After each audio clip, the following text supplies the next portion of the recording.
Warga di Kabupaten Jombang, Jawa Timur dihebohkan dengan ditemukannya seorang pasien yang diduga dibuang di tepi jalan di wilayah Kabupaten Kediri. Di dekat pria tersebut warga juga menemukan obat-obatan yang tertera identitas sang pria sebagai pasien RSUD Jombang.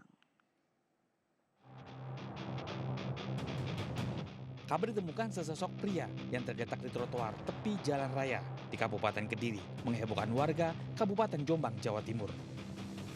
Betapa tidak, di dekat tubuh pria tersebut, warga menemukan obat-obatan yang tertera berasal dari RSUD Jombang. Mendapatkan laporan warga, Dinas Sosial Kabupaten Kediri langsung datang ke lokasi dan mengembalikannya ke RSUD Jombang. Saat dikonfirmasi, pihak RSUD Jombang membantah tuduhan membuang pasiennya di Kediri. Menurut pihak RSUD Jombang, pasien merupakan warga yang tidak memiliki kartu identitas dan tempat tinggal tetap yang diagnosa mengidap sakit TBC sehingga dirawat di rumah sakit khusus. Setelah kondisinya membaik, pihak RSUD Jombang meminta kepada Dinas Sosial agar menjemput dan memulangkan pasien. Penanganan ditangani di ruang rawat inap di Gatot Kaca.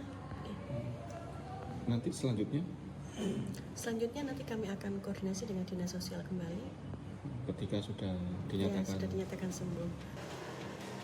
Terkait hal ini, Dinas Sosial Kabupaten Jombang mengakui telah menjemput pasien dan mengantarkannya ke rumah saudaranya di wilayah Mojowarno. Karena keluarga menolak, pasien memaksa untuk pulang ke rumah temannya di Kediri. Memenuhi permintaan pasien, Dinas Sosial Kabupaten Jombang menyewakan mobil angkutan umum untuk mengantar pasien ke rumah temannya di Pamenang, Kediri. Namun petugas tidak mengetahui jika akhirnya pria tersebut diturunkan dan ditemukan warga tergeletak di tepi jalan. Dari Jombang, Jawa Timur, Mukhtar Bagus, iNews melaporkan. Tungku penyulingan tiner di kawasan Semper Cilincing, Jakarta Utara terbakar dan meledak. Meski tidak ada korban jiwa dalam peristiwa ini, namun sejumlah mobil meleleh karena panasnya api yang membakar tungku penyulingan.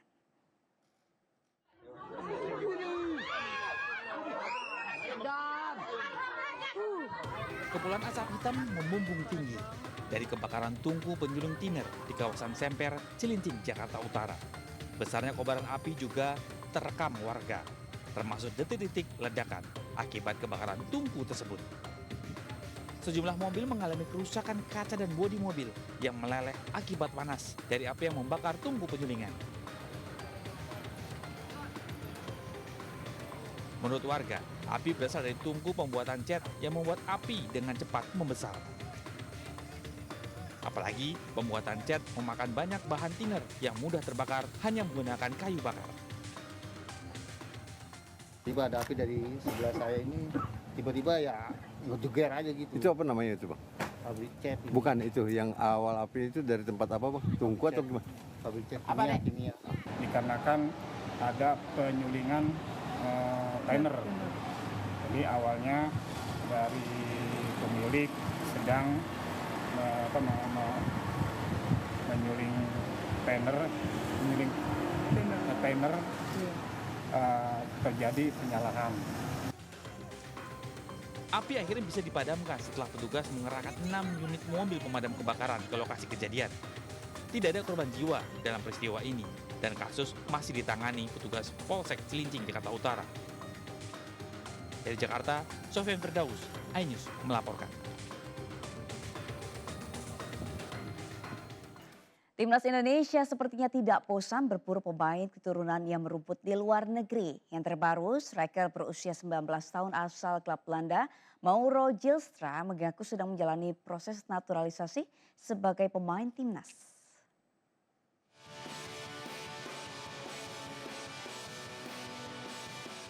Setelah dua pemain Mads Hilgers dan Eliano Reinders yang akan segera berkostum timnas Garuda, kini menyusul pemain abroad muda berusia 19 tahun Mauro Zylstra yang akan menyusul menjadi pemain timnas. Berbeda dari pemain naturalisasi sebelumnya yang kebanyakan bermain di posisi belakang dan tengah, Zylstra akan mengisi posisi depan alias penyerang atau striker. Rasanya tidak sulit bagi pemuda kelahiran Zaandam, Belanda pada 9 November 2004 menjadi WNI karena memiliki garis keturunan dari neneknya yang pernah tinggal di Bandung, serta ayahnya yang mempunyai darah campuran Indonesia Belanda. Alasan Zylstra ingin menjadi pemain timnas salah satunya karena terpukau dengan antusias supporter Indonesia yang bergemuruh saat mendukung timnas bermain di GBK.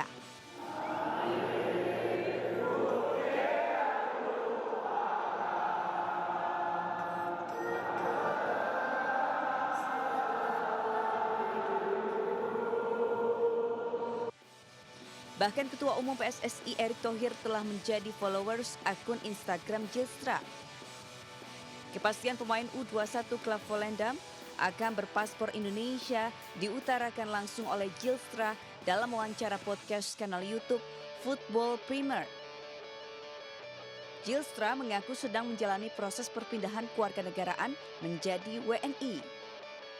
Om maar met de deur in huis te vallen. Jij mag spelen voor Indonesië, of het zou kunnen. Het zou kunnen, ja. Ja. Ik ben nu bezig. Ik ben in proces, zo zeggen ze dat. Ja. Ik heb een paspoort, zijn we nu mee bezig. En nu zijn ze de documenten aan het checken, de papieren. En als dat allemaal goed is, dan vlieg ik als het goed is binnenkort naar Indonesië. Secara statistik, Zylstra cukup menjanjikan sebagai juru gedor gawang lawan. Namanya mulai muncul saat memperkuat AFC Amsterdam. Ia menoreh 18 gol dan 11 assist dari 20 penampilan di semua kompetisi musim 2021-2022. Selanjutnya, Zylstra mengenakan kostum Nijmegen. Sayangnya Zylstra mengaku kurang mendapat menit bermain. Selama 2 musim, ia hanya tampil 26 kali dengan membukukan 12 gol dan 1 assist. Akhirnya Zylstra memilih hijrah ke FC Volendam. Benar saja, meski kompetisi U21 2024-2025 baru berjalan, pesepak bola dengan tinggi badan 188 cm itu sudah mengemas 2 gol dan 1 assist dari 2 laga yang diikutinya.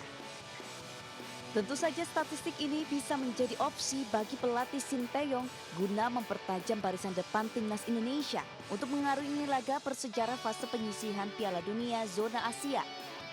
Saat ini proses naturalisasi sedang dalam proses pengurusan PSSI. Zylstra sendiri sedang menunggu hasil pemeriksaan dokumen dari pemerintah Indonesia sebelum terbang ke Jakarta.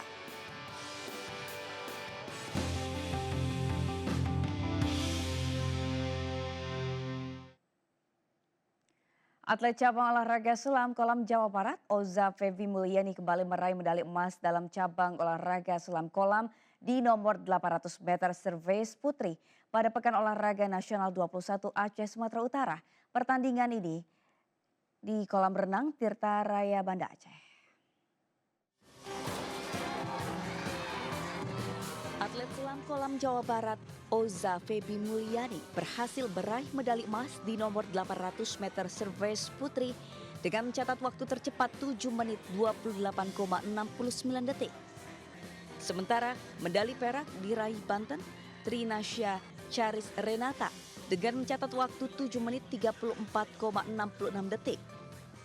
Dan perak diraih Cut Azra Sabrina Z. Ramadhani asal Kalimantan Timur dengan torehan waktu 7 menit 48,54 detik. Atlet selam kolam Oza Febi Mulyani mengungkapkan rasa syukur dan kebanggaannya atas kemenangan tersebut. Menurutnya, PON Aceh Sumatera Utara menjadi PON kedua bagi dirinya untuk meraih emas karena pada di PON 20 Papua 2021 ia harus puas dengan medali perak. Jujur ya Allah, terima kasih banyak atas doa dan dukungan Jawa Barat, terutama keluarga aku, ibu, ayah, dan masyarakat Jawa Barat pelatih.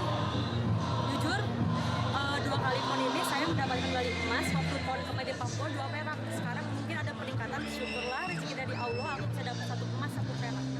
Selain meraih emas di nomor 800 meter Cervez, dirinya juga meraih medali perak pada nomor 400 meter Cervez dengan catatan waktu 3 menit 31,15 detik. Dari Banda Aceh, Syukri Anyus melaporkan. Kehadiran kapal penumpang KM Kelut pada perhelatan Pekan Olahraga Nasional ke-21 Aceh Sumatera Utara menjadi daya tarik tersendiri. Ribuan orang berbondong-bondong mendatangi KM Kelut untuk sekedar menyaksikan indahnya sunset dari Pelabuhan Malahayati, Banda Aceh. Seperti apa keseruannya? Berikut liputannya.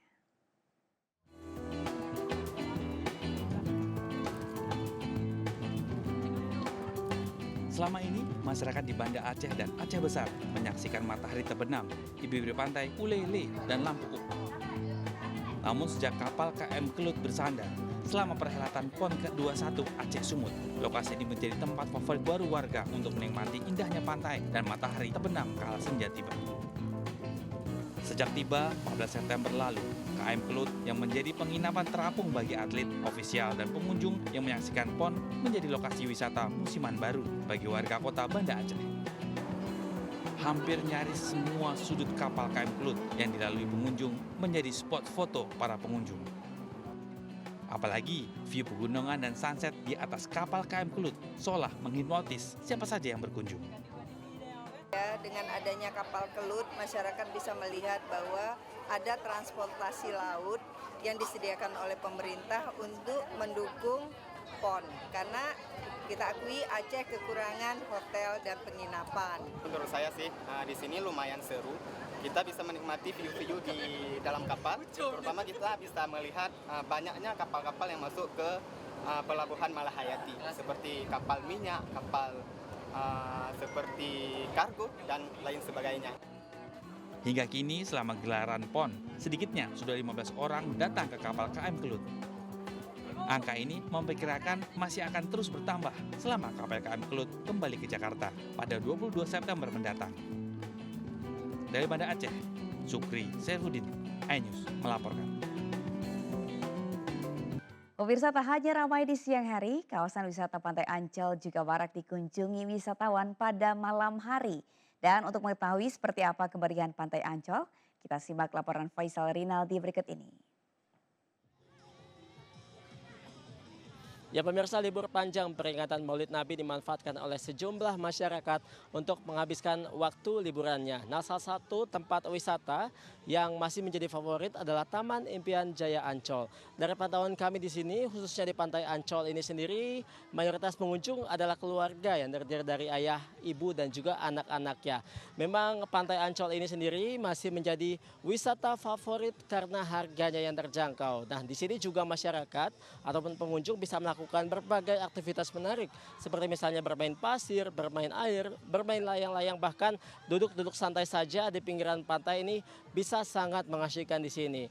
Nah, untuk tiketnya sendiri pemirsa memang dibanderol dengan harga Rp30.000 saja untuk per satu orang. Namun untuk Anda yang membawa kendaraan pribadi dikenakan biaya parkir tambahan. Nah, untuk mobil dikenakan biaya sebesar Rp35.000, sedangkan untuk sepeda motor dikenakan biaya parkir sebesar Rp20.000.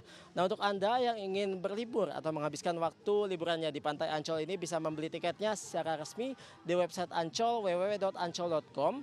Dan kemudian juga untuk Anda yang pergi berlibur ini tetap dihimbau untuk tetap menjaga kebersihan, membuang sampah pada tempatnya, dan juga tetap memperhatikan barang bawaan Anda.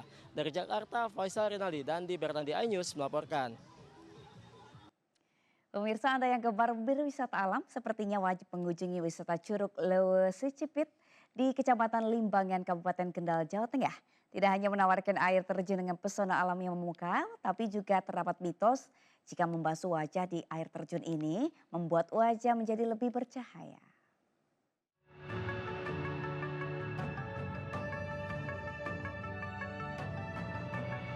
Inilah Curug Lewe Secipit yang ada di lereng Gunung Ungaran.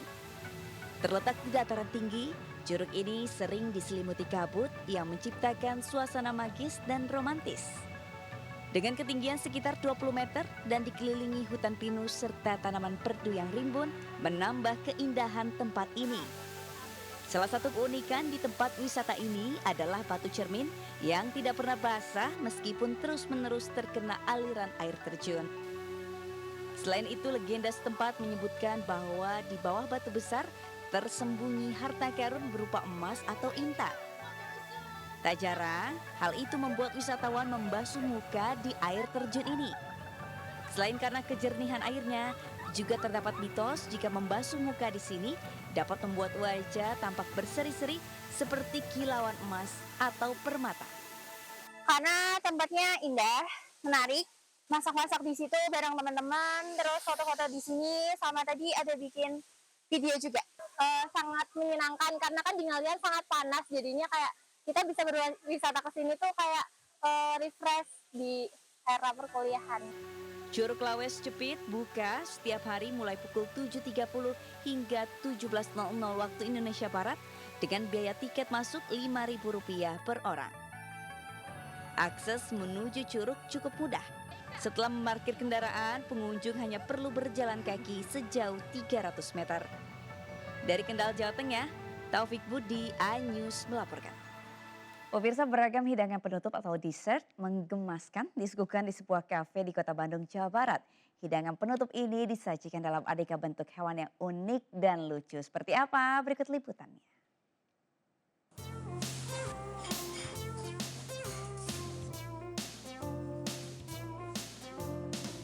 Aneka menu dessert yang menggemaskan ini adalah strawberry jingle. Semuanya dihidangkan dalam tampilan yang unik. Salah satunya, dessert puding yang dipadu dengan flash strawberry merupakan boneka kucing.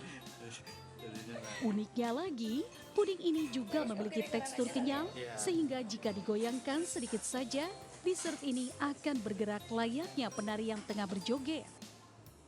Strawberry jingle ini pun kerap disebut sebagai dessert gemoy. Selain itu ada juga dessert dan menu lainnya yang tidak kalah menggemaskan. Ada Pinata Cozy Kitty, Sleeping Beauty, Coffee Lotus, Choco Regal Room, hingga avocado.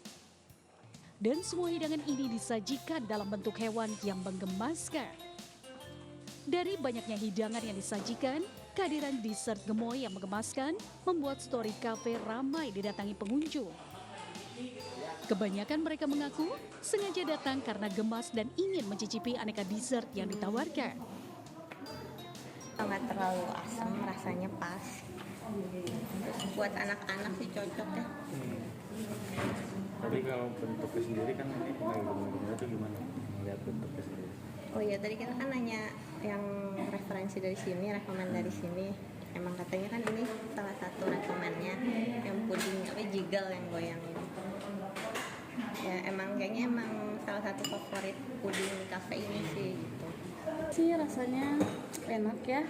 Kalau untuk es krimnya juga lembut, harganya juga terjangkau, ada buah-buahnya gitu, jadi kayak manis asam seger deh. Pengelola mengaku ada berbagai karakter di menu dessert.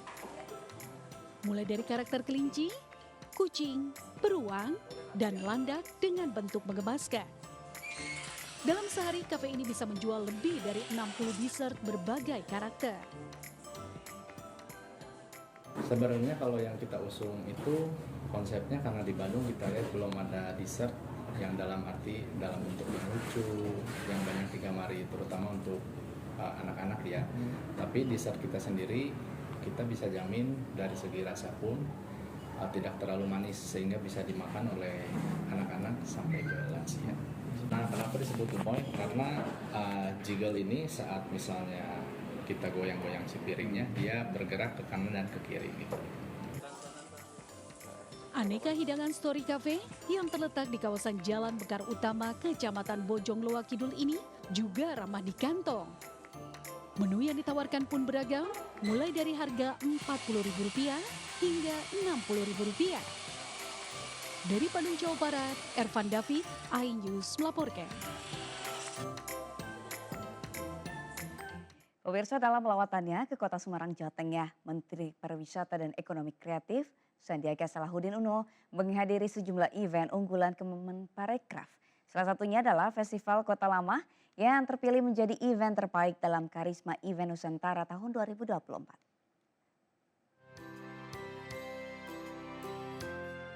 Menparekraf Sandiaga Salahuddin Uno mengapresiasi gelaran Festival Kota Lama di Gedung Out the Trap, Kota Semarang, Jawa Tengah.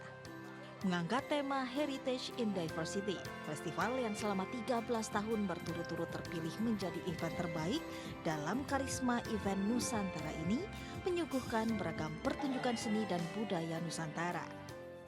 Harapannya setiap kota punya daya tarik festival berkelas dunia seperti itu.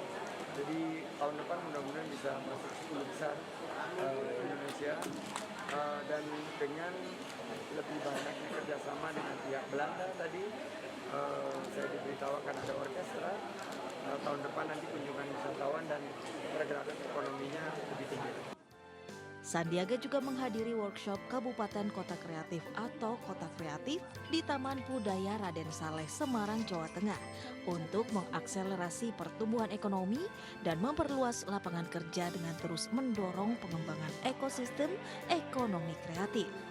Selain itu, Menparekraf berkomitmen untuk memperkuat promosi desa-desa wisata di Indonesia melalui program Beli Kreatif Desa Wisata atau Beti Dewi 2024 di Kampung Jadul, Semarang. Hal ini sebagai salah satu upaya mendorong target 1,5 miliar pergerakan wisatawan Nusantara. Dari Semarang, Jawa Tengah, Dimas Yuli, iNews melaporkan.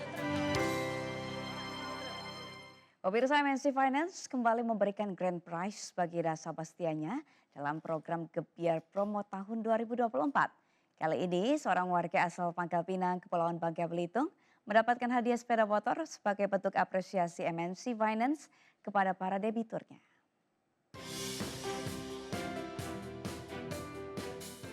Bambang Haryanto menjadi debitur yang beruntung mendapatkan hadiah sepeda motor dari MNC Finance dan diterima langsung di rumahnya di Kelurahan Bukit Sari, Kecamatan Gerunggang, Kota Pangkal Pinang, Kepulauan Bangka Belitung.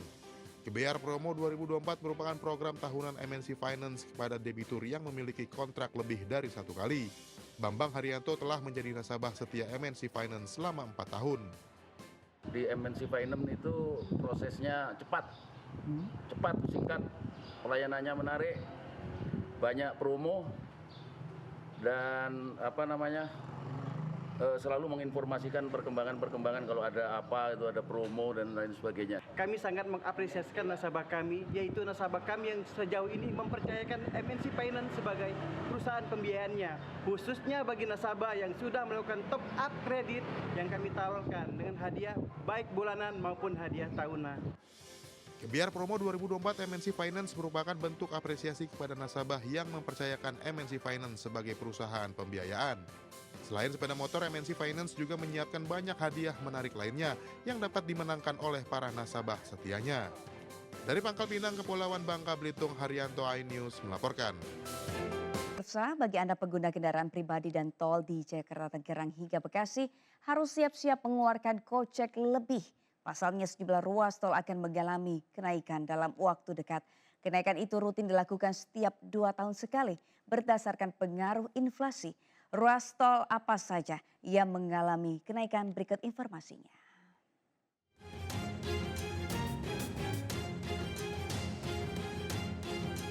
Sejumlah ruas tol diketahui melakukan perubahan tarif mulai hari ini tanggal 15 September 2024. Berikut daftar tol yang mengalami kenaikan tarif. Yang pertama, tarif tol Pondok Aren Serpong atau tol BSD. Penyesuaian tol tarif ini berlaku di 8 gerbong tol. Besaran kenaikan tarif tol untuk semua golongan kendaraan mulai dari Rp500 hingga Rp2.500.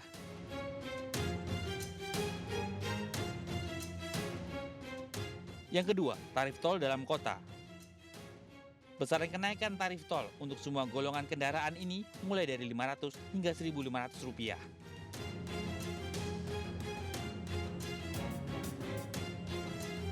Yang ketiga, tol Cibitung juga naik tarifnya. Besaran kenaikan tarif tol untuk semua golongan kendaraan mulai dari Rp1.000 hingga Rp2.500.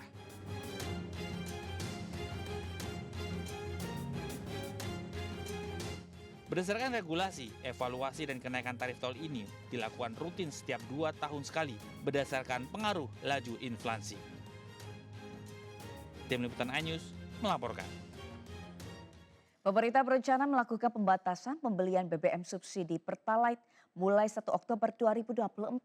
Meskipun detail pembatasan belum dijelaskan secara rinci, Rencananya pembatasan ini dilakukan berdasarkan cc atau kapasitas kendaraan.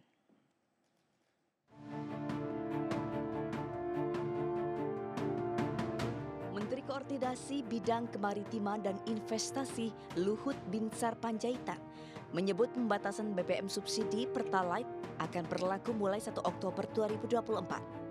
Meski begitu, Luhut belum merinci pembatasan tersebut apakah dilakukan berdasarkan cc atau kapasitas kendaraan atau mekanisme lainnya. Salah satu usulan yang diajukan untuk jenis kendaraan mobil yakni pertama, melarang semua kendaraan plat hitam mengkonsumsi Pertalite. Skenario kedua adalah hanya mobil di bawah 1.400 cc yang masih diizinkan menggunakan Pertalite. Lalu bagaimana pendapat warga terkait rencana pembatasan BBM bersubsidi ini?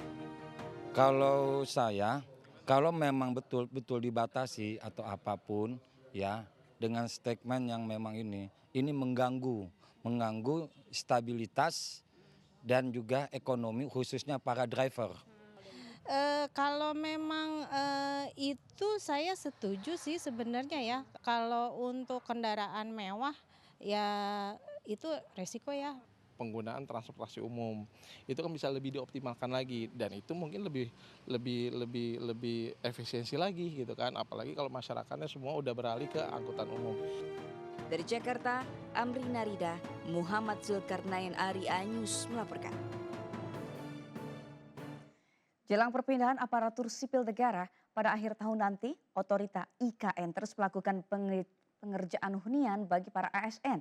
Rencananya sebanyak 47 tower disediakan dengan total 2.820 unit yang dilengkapi dengan segala kebutuhan. Dan berikut laporan Muhammad Zulhilmi dari Ibu Kota Nusantara, Kalimantan Timur.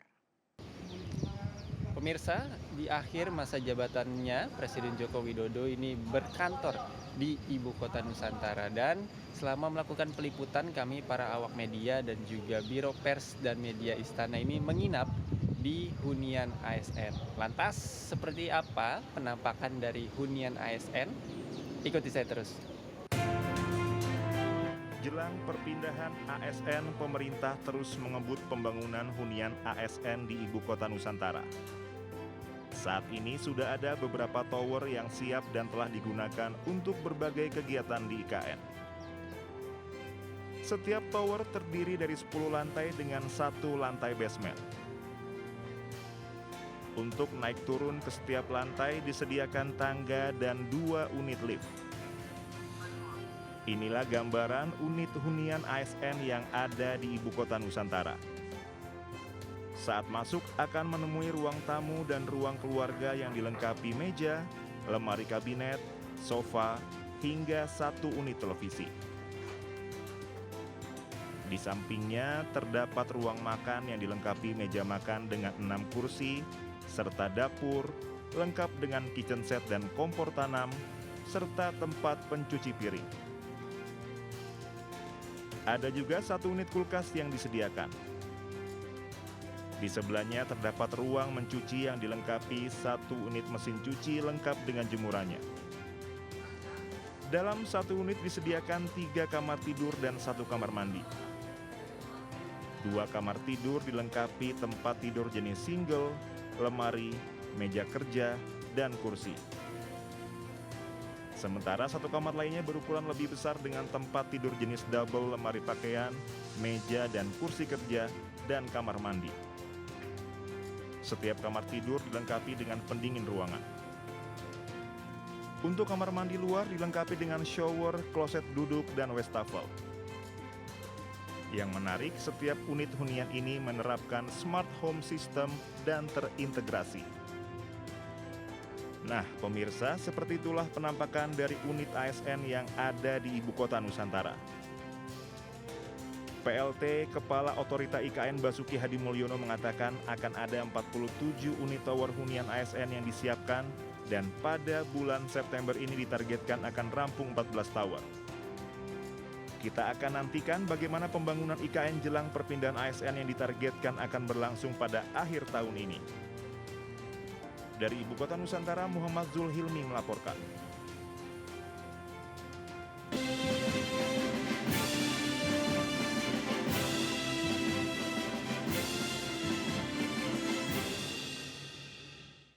Menghadapi kontestasi Pilkada Jakarta 2024, bakal calon gubernur Ridwan Kamil menggelar diskusi bertajuk Bongkar Aspirasi Ridwan Kamil. Bakal calon gubernur yang diusung Koalisi Indonesia Maju ini mendengarkan aspirasi dari berbagai elemen warga Jakarta. Diskusi publik bertajuk Bongkar Aspirasi Ridwan Kamil berlangsung di Hall Pati Udus, Jakarta Selatan. Dalam acara ini mantan gubernur Jawa Barat tersebut menampung aspirasi dari berbagai elemen warga Jakarta termasuk pula disabilitas. Ridwan Kamil menyebut cara ini sebagai bentuk memperkenalkan dan mendekatkan diri dengan warga Jakarta. Ridwan Kamil mendapat banyak masukan terkait masalah yang menjadi keresahan warga Jakarta seperti kemacetan dan penghijauan. Sosialisasi itu ada di media sosial, ada yang sifatnya diskusi kayak town hall meeting seperti ini, dan belusukan juga dilakukan semata-mata karena saya tahu diri, saya masih orang baru, sehingga memperkenalkan diri dan menyerap aspirasi. Ada yang dibacakan tadi lewat sosial media, ada yang bertanya langsung. Dalam kesempatan ini, Ridwan Kamil sekaligus mengumumkan secara resmi nama Ketua Tim Ses Pemenangan pasangan RK Suswono, yakni Riza Patria. Politisi Partai Gerindra tersebut bukanlah sosok baru di Jakarta karena pernah menjabat sebagai Wakil Gubernur era Anies Baswedan. Dari Jakarta, Elsa Casey, Jaka Anyus melaporkan. Bakal calon gubernur Jakarta yang diusung PDI Perjuangan Pramono Anung mengungkapkan rencana mundur sebagai sekretaris kabinet tinggal menunggu keputusan presiden ditandatangani Presiden Joko Widodo. Pramono menegaskan dirinya akan efektif mundur setelah resmi ditetapkan KPU sebagai calon gubernur. Mengisi masa libur akhir pekan, bakal calon gubernur Jakarta Pramono Anung bersepeda bersama komunitas sepeda Bestea. Pramono yang memang memiliki hobi bersepeda sengaja bersepeda bersama komunitas untuk mengetahui kondisi jalur sepeda yang ada di Jakarta. Saat beristirahat di kawasan SCBD, Pramono sempat ditanya wartawan mengenai proses pengunduran dirinya sebagai Menteri Sekretaris Kabinet. Pria yang akrab disapa Mas Pram itu mengungkapkan bahwa surat pengunduran diri telah disampaikan ke Presiden Joko Widodo. Akan tetapi, surat tersebut belum di-ACC Presiden Jokowi. Namun Pramono tidak mempermasalahkannya. Menurut Pramono, pengunduran dirinya akan disetujui Presiden Jokowi setelah ia resmi ditetapkan KPU menjadi kontestan Pilkada Jakarta. Saya tanggal 22 September nanti insya Allah akan ditetapkan sebagai calon gubernur. Saya sudah sampaikan kepada beliau. Kemarin memang di KN, sidang kabinet paripurna kan saya yang masih menyiapkan. Tetapi kalau nanti saya sudah menjadi calon gubernur, saya yakin beliau akan mempertimbangkan untuk memberikan izin menandatangani kepres pemberhentian saya. Jadi saya sangat menghormati proses yang ada, ya. Pramono maju sebagai bakal calon gubernur berpasangan dengan bakal calon wakil gubernur Rano Karno diusung oleh PDI Perjuangan. KPU telah menyampaikan berkas 3 pasangan bakal calon peserta Pilkada Jakarta, termasuk pasangan Pramono Rano Karno, telah lengkap dan tinggal menunggu verifikasi. Rencananya KPU Provinsi Jakarta akan menetapkan pasangan calon gubernur dan wakil gubernur Jakarta pada 22 September 2024 mendatang. Dari Jakarta, Wenda Nura, DDA News melaporkan.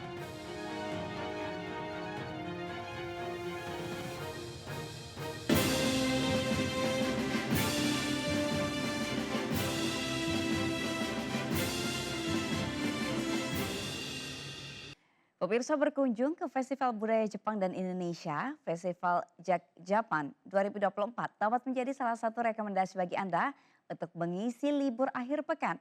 Pengunjung dapat menikmati berbagai seni pertunjukan khas negeri Sakura dan menyaksikan panggung hiburan bersama artis ibu kota.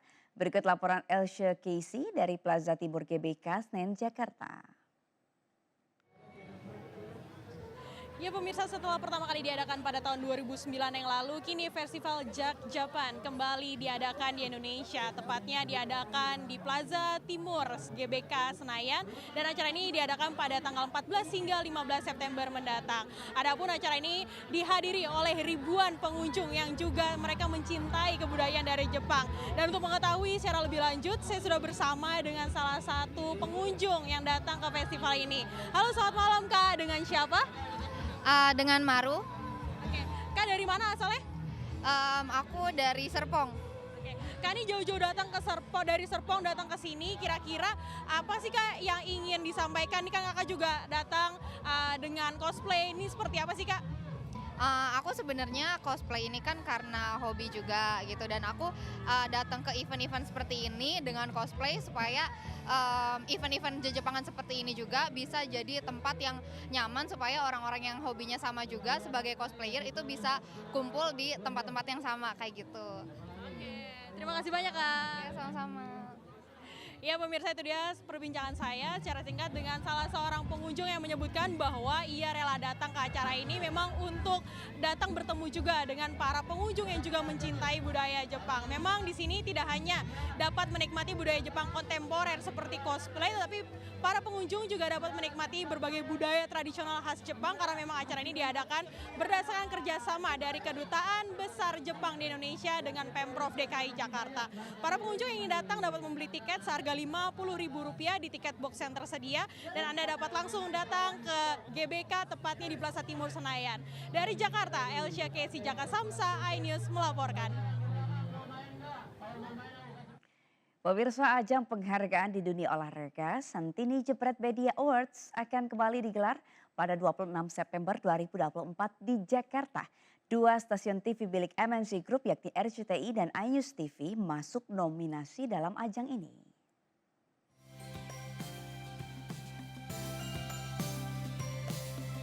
Setelah sukses menayangkan Piala Asia U23 di RCTI dan BWF World Tour Series di iNews TV, dua stasiun TV milik MNC Group masuk nominasi sebagai program olahraga televisi terfavorit dalam ajang Santini Jebret Media Awards 2024. Ajang ini memberikan apresiasi kepada para pelaku industri dan insan olahraga yang telah berkontribusi dalam memajukan perkembangan industri olahraga di Indonesia.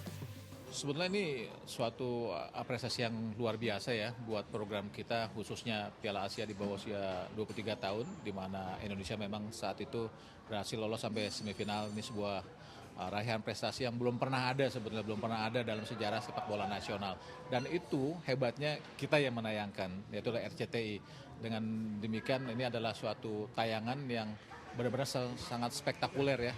Ini adalah kali yang kedua kami lakukan dengan beberapa variasi, dengan beberapa penambahan kategori yang intinya memberikan apresiasi kepada para pelaku dan juga pihak-pihak yang berkecimpung dalam dunia olahraga. Di tahun kedua penyelenggaraan ajang Santini Jebret Media Awards 2024 ini akan menyuguhkan 21 kategori nominasi penghargaan dengan harapan untuk memberikan pengakuan kepada mereka yang telah bekerja keras dalam memajukan dunia olahraga di Indonesia. Dari Jakarta, Widya Bayujati, iNews melaporkan.